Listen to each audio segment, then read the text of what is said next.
नमस्कार, मैं ओंकार सिंह शेखावत। सरकार ने जुलाई 2020 में हमारी नई शिक्षा नीति का मसौदा पेश किया था। उस पर चर्चा लगातार चल रही है। एक सवाल उसके अंदर आ रहा कि क्या शिक्षा की गुणवत्ता पर नियंत्रण रखने के लिए हमारे पास यूजीसी यानी कि विश्वविद्यालय अनुदान आयोग जैसा एक शिक्षा आयोग होना चाहिए। इस सवाल पर विचार करने से पहले एक बार ये देख लेते हैं कि यूजीसी जो कि हायर एजुकेशन में क्वालिटी के लिए जिम्मेवार है, उसकी भूमिका कितनी संतोषप्रद रही है। पहली बात, जो हायर एजुकेशन में इंडिया की रैंकिंग है वो 153 देशों में से 112वीं रैंक है और 2019 के मुकाबले 20 में तो ये रैंक 4 स्टेप नीचे गिर गई है।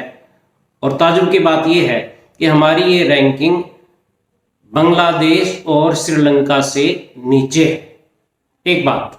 दूसरी बात, इंडिया की कोई भी यूनिवर्सिटी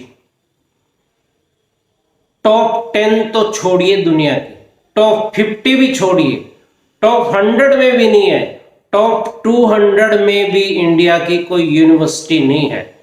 सिंगापुर जैसे छोटे छोटे देशों की, ताइवान जैसे देशों की यूनिवर्सिटीज वर्ल्ड रैंकिंग में है, हमारी पहली 200 में।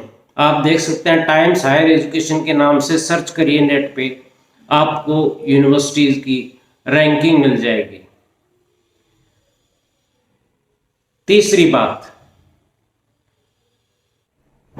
यूजीसी एक लिस्ट जारी करता है हर साल फर्जी कॉलेजों, फर्जी यूनिवर्सिटीज की, यानी जो यूनिवर्सिटीज हैं ही नहीं और डिग्रियां बांट रही हैं। बांट क्या रही हैं? बेच रही हैं। और यूजीसी क्या करता है? उनकी लिस्ट जारी करता है। यानी इस देश के अंदर आप फर्जी यूनिवर्सिटी बना सकते हैं, डिग्री बेच सकते हैं।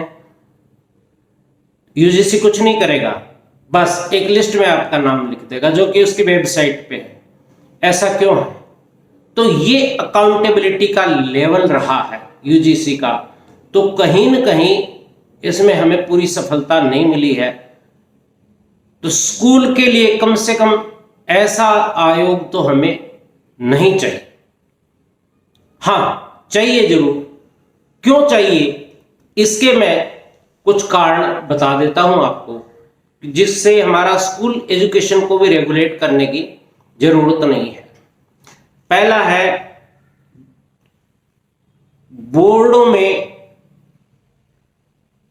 एक जैसा पैटर्न नहीं होना। अलग अलग स्टेट्स के अलग अलग नॉर्म है, उनके एग्जाम शेड्यूल अलग हैं, सिलेबस अलग हैं, किताबें अपनी कर रखी हैं, कुछ ने एनसीईआरटी की लगा रखी हैं।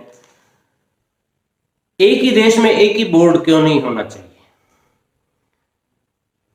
दूसरी बात, 100 में से 100 नंबर देने की होड़ विभिन्न बोर्डों में बाढ़ आई हुई है। क्या हमारे बच्चों का स्तर इतना ऊंचा हो गया है? तीसरी बात, देश भर में जो साइंस लैब्स हैं उनकी सिचुएशन ओवरऑल बता रहा हूं। आप थोड़े से स्कूलों को नहीं गिन सकते, उसके आधार पे निष्कर्ष नहीं निकाल सकते। ज्यादातर लैब्स में घटिया सामान होता है, लैब खुलती नहीं, फिर भी बच्चों के 100 में से 100 मार्क्स आ जाते हैं। इसके अलावा देश के अंदर अलग अलग राज्यों में 2 लाख टीचर्स के पद खाली पड़े हैं, जिनकी चिंता न राजनेताओं को रहती है, मुख्यमंत्रियों को नहीं रहती, न ही ब्यूरोक्रेट्स को है। ये क्राइम है। इतनी बड़ी संख्या में टीचर्स न होना स्कूलों के अंदर। और इसके साथ एक चीज और हो रही है, पिछले कुछ सालों में राज्य सरकारों ने स्कूलों में अध्यापकों की कमी को पूरा करने के लिए एड हॉक टीचर्स की यानी फिक्स सैलरी के ऊपर, ठेके पर कहना चाहिए, टीचर्स के अपॉइंटमेंट का चलन शुरू किया था। उसके बाद क्या हुआ कि सरकारों ने देखा कि इससे तो बड़ी बचत हो रही है, तो परमानेंट टीचर अपॉइंट करना ही बंद कर दिया। अब हालात ये है कि कई राज्यों में, नॉर्थ ईस्ट के राज्यों में, तो ये 70% तक एडहोक वाले ही टीचर हो गए। इवन हरियाणा में 50% से ज्यादा टीचर फिक्स सैलरी वाले हैं, कम सैलरी वाले हैं। इससे क्या साबित होता है, शिक्षा को हम कितनी इंपॉर्टेंस दे रहे हैं। इस चीज पर नियंत्रण लगाने के लिए कोई न कोई बॉडी हमें चाहिए सेंट्रली, जो आदेश दे और उस आदेश को लागू करवाए। आखिरी पॉइंट यह है कि देश के अंदर हजारों की तादाद में झोला छाप स्कूल होना। कोई भी आदमी सोसाइटी बना के स्कूल खोल सकता है, खोल भी लेते हैं, यानी कि घरों में भी स्कूल बना रखे हैं। उनके बच्चे कहीं और अपीयर हो जाते हैं और बहुत सस्ते टीचर रखे जाते हैं। ट्रेनिंग की तो आप बात ही भूल जाइए। चाहे किसी का भी बच्चा ऐसे स्कूलों में पढ़ता है, पर उसकी पढ़ाई कराना हमारी जिम्मेवारी है और उसको इस तरह के स्कूलों के हवाले कर देना खतरनाक है। हमारा दायित्व है कि हर बच्चे को अच्छी शिक्षा का मौका मिले। आखिरी बात टीचर ट्रेनिंग की। टीचर ट्रेनिंग, देखिए दुनिया में जो जिन देशों के काबिले तारीफ एजुकेशन सिस्टम है, जैसे इजराइल है, जापान है या फिनलैंड है, उनमें टीचर ट्रेनिंग पर बहुत इन्वेस्टमेंट किया जाता है और सारा साल टीचर ट्रेनिंग होती रहती है। कहने को हमारे यहाँ भी बोर्ड हैं, वो अपने टीचर ट्रेनिंग कैलेंडर जारी करते हैं, लेकिन टीचर्स की नीड क्या है ट्रेनिंग की, और जो ट्रेनर है वो उसके लिए क्वालिफाइड है कि नहीं। सिर्फ कैलेंडर में डेट और टीचर का नाम भर देने से, ट्रेनिंग करा देने से हमारा उद्देश्य पूरा नहीं होगा। ट्रेनिंग होनी चाहिए स्पेसिफाइड कि हमें ये रिजल्ट चाहिए और हमारे टीचर्स में ये कॉम्पिटेंसी आनी चाहिए। खास तौर पे जब जब जैसे टेक्नोलॉजी बदल रही है, उसमें सब्जेक्ट नॉलेज का इतना महत्व तो नहीं रहा। कम्युनिकेशन स्किल्स और टेक्नोलॉजी इंटीग्रेशन, अब आर्टिफिशियल इंटेलिजेंस भी आ गई, इसमें टीचर्स को लगातार ट्रेनिंग चाहिए।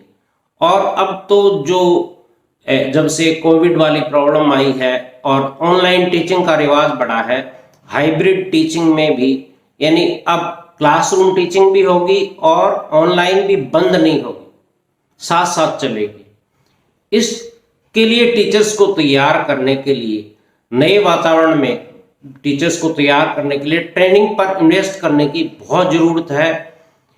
यहां तक कि जो अच्छे प्राइवेट स्कूल हैं वो अपने बजट का 1% भी टीचर ट्रेनिंग पर खर्च नहीं करते, और जो करते हैं वो आई वाश होता है एक तरह से, खाली रिकॉर्ड मेंटेन करने के लिए, एफिलिएशन में काम आ जाए।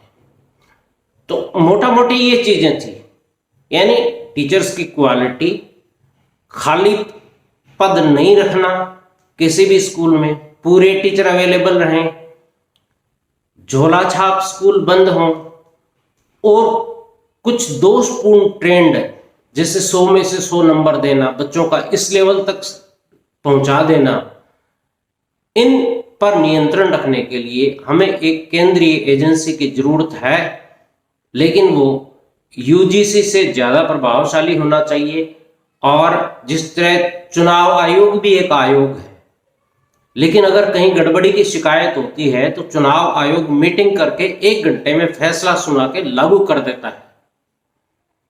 इस तरह का होना चाहिए। ये नहीं होना चाहिए कि जिस तरह बाल और महिला आयोग है, जो कहीं से कोई रिपोर्ट आती है तो नोटिस दे दिया जाता है, उसके बाद क्या होता है हमें पता ही नहीं चलता। शिक्षा एक ऐसी चीज है जिस पर हम जो कर रहे हैं वो कुछ समय के बाद पता चलेगा। तो लगातार हमारी प्रोग्रेस को असेस करने के लिए, कहाँ कहाँ लूप होल्स हैं उनका पता करने और भरने के लिए, और एक uniform education system, uniform quality level maintain करने के लिए हमें एक अच्छे शिक्षा आयोग की जरूरत है, और वो हमें जरूर बनाना चाहिए जिससे कि पूरे देश के अंदर एक ही प्रकार का वातावरण बन सके, लेकिन यूजीसी की तर्ज पर नहीं। मुझे सुनने के लिए आपका बहुत बहुत धन्यवाद। आप अपने विचार कमेंट्स में लिख सकते हैं।